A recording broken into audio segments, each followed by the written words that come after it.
ఎట్లా ఉంటాయి వాళ్ళకి ఎయిడ్స్ బాధితులు పడినప్పుడు ఏం చేయాలన్నది స్టాటిస్టిక్స్ ఇస్తే మరి ఈనాడులో ప్రవచనాలు చెప్పినట్టు చదివాడు ఆ గంటారామ దేంట్లోనూ వీడియో కావాలా ఉందా లేదా మరి చదివినప్పుడు మీరే national media times of India ఇచ్చిన డేటా వాళ్ళందరినీ తీసేస్తారు మా సాంబడి అయితే వేసేస్తారు అందరిని వేసాయి బహిష్కరించండి వాళ్ళని చెప్పేస్తాను కదా తిరుపతి లైన్లో ఉన్న దానికి ఫస్ట్ జర్నలిజం చదువు కనీసం ఇవన్నీ గమనించకుండా ఉన్నారు అంటే నాకొక రూలు నీకొక రూలు ధర్మం 4 పాదాల మీద ఉంది ఈ పెట్టకథలు అన్నీ దయించి ప్రజలకు మీకు సెట్ ఆఫ్ ఆడియన్స్ ఉంటారు డైలీ సీరియల్ చూడండి మన ఇంట్లో 5 ఉంటాం మీ నాన్నగారు మీరు మీ తమ్ముడు చూస్తారా లేదు కదా ముసలోళ్ళు ప్రాణాలు తెగించి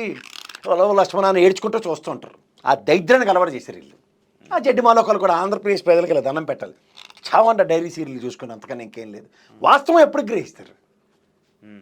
బయటికి రావట్లేదు అసలు నిజం ఏంటి నేను కాదు గౌరవ స్పీకర్ గారు ఎవరు అయ్యన పాత్రుడు గారు నేను ఈ సాక్షి కూడా చదువుతాను చూస్తాను అంటుంది ఎందుకు ఏటి మా వాళ్ళు ఎంత బొంబాడింగ్ కొట్టేస్తారు నాకు ఏంటి వాస్తవం నా కళ్ళ ముందు మన నాతో పడి గెలిచిన ఎనమలో ఏడు చెప్తుండే ఆయన ముఖ్యమంత్రి గారు కూడా 970 అంటే 14 అంటుండే ఈడేమో మళ్ళీ చిన్నపిల్లని చేసి గవర్నర్తో పచ్చి చెప్పించారు మా పై వాళ్ళేమో కరెక్ట్ చెప్పిండు వాళ్ళని ఏంటి ఇందులో వాస్తవం ఏంటని తెలుసుకునేదానికి ఒక్కడైనా ఉండాలి కదా అంటే ఇది నా అదే అని పార్టీ టేస్తే ఎంతకని చేస్తాడు ఆయన మాత్రం ఆయన ఇవన్నీ నేను మీరు కదా వాళ్ళ చెప్పిన మాటలే చుట్టూరు ఆయన చెప్తాడు లోకేష్ గారు 3 రోజులు టైం తీసుకున్నాం అంటే స్కెచ్ వేసేద్దామా నాకు నచ్చడు ఈయన నచ్చడు డిసైడ్ అయిపోండి మాకేంటి 4-5 ఇంకో 5 వెళ్ళిపోతుంది పోవాలంటే పోతాం ఇది ఉంటుందా కానీ అంటే మాకు ఒక వ్యవస్థ ఉంది ఇది మన వ్యవస్థ మన పరిరక్షణకు వస్తుందని గుడ్డిగా నమ్మిన వాళ్ళు నేను ఒకడిని ఎక్కడో ఏదో దగ్గర రక్షణ న్యాయం జరుగుద్దనే ఒక నమ్మకం ఉంటుంది న్యాయం అన్నదాన్ని ఈ రోజు కాకపోతే రేపు ఇప్పుడు recent past Telangana road court ఎట్టేసాడు ఏకంగా మరి అలాంటి అద్భుతాలు జరిగితే మనం ఏంటి చేస్తాం ఓకే కానీ నిన్న కొంతమంది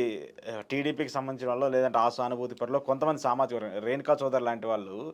కొన్ని మాటలు అవి చాలా ఒక మాజీ ముఖ్యమంత్రిని పట్టుకొని మాట్లాడినటువంటి మాటలు అవి చాలా ఇబ్బందికర పరిస్థితిలో ఉన్నాయి కానీ దాన్ని మళ్ళీ ఎంకరేజ్ చేసే విధంగా వాటిని వీడియోలు పెట్టి దాన్ని ప్రమోట్ చేస్తూ సోషల్ మీడియాలో రేణుకామతో పాటు మా షర్మిలామని ఎందుకు అదే షర్మిల గారు కూడా ఇద్దరు నువ్వు 6 పిల్లవి 7 పిల్లవి తేల్చుకో ఫస్ట్ ఓ అమ్మ నువ్వు తెలంగాణ నువ్వు కూడా మా తెలంగాణ కోళ్ళు ఇదాన్ని పని మాకు ఉద్ధరించడానికి వస్తే ఆ బుద్ధి జ్ఞానం వాళ్ళు తీసుకొచ్చి నువ్వు మళ్ళీ ఆడపిల్లవి అని ఫిక్స్ చేసి వాళ్ళు తీసుకెళ్ళి చచ్చిపడి ఉన్న కాంగ్రెస్కి అధ్యక్షురాలు చేశారు మళ్ళీ జాతీయ పార్టీ ఓరు అసలు నీకేడు జరుగుతుందో చూసుకో అంటే వాళ్ళు ఎప్పుడెప్పుడు 2018లో నా బ్రెయిన్ స్ట్రక్ అయిపోయింది అప్పుడు తెలుగుదేశం పొత్తుకెళ్ళింది మర్చిపోయినట్టుకున్నారని మనందరికీ నిద్ర లేపి నాకు తెలుగుదేశం ఏది ఇస్తే అదే నాది స్క్రిప్ట్ అని వెళ్తే పేపచ్చి ఇంట్లో అక్క చెల్లి అన్న చెల్లి తమ్ముడు కొట్టుకొని చచ్చిందని తీసుకొచ్చి దాన్ని అన్వయించి ఏమ్మా నీకు భారతిరెడ్డి అమ్మ ఆడపిల్ల కనబట్టలేదు నీకు దానిలో 2 ఆడపిల్లల తల్లి కనబట్టలేదా నీకు ఏడు తెలుసండి దీని మీద ఆ కాంగ్రెస్ వాళ్ళు చూడు 2 విషయాలు చేయాలి ఒకటి తెంగరౌండ్ తిరణాలకు తీసుకెళ్ళి వాళ్ళని తీసుకెళ్ళి కాంగ్రెస్ అధ్యక్షురాలు ఇచ్చారు అమ్మకి ఆడపిల్ల వాళ్ళు తేల్చుకోలేక ఈ రేణుకా సోదరమ్మ నీకు ఇప్పుడు సడన్గా కులం గ్యాప్కి వచ్చి తెలుగుదేశం వదిలిసిపోయినప్పుడు ఎందుకు మర్చిపోయాను ఈ ఛానల్స్ వస్తే ఇది మనదే ఇలా ఉంటే కొంచెం నేను అందుకే నరేంద్ర మోడీ గారు శూర్పణఖ ఏ రూపంలో ఉందంటే ఈ రూపంలో ఉందని పార్లమెంట్ హౌస్లో చెప్పేసిండు సరే నేను ఒకటే చెప్తా ఇవాళ మీకు వాస్తవం తెలుసుకుని మాట్లాడండి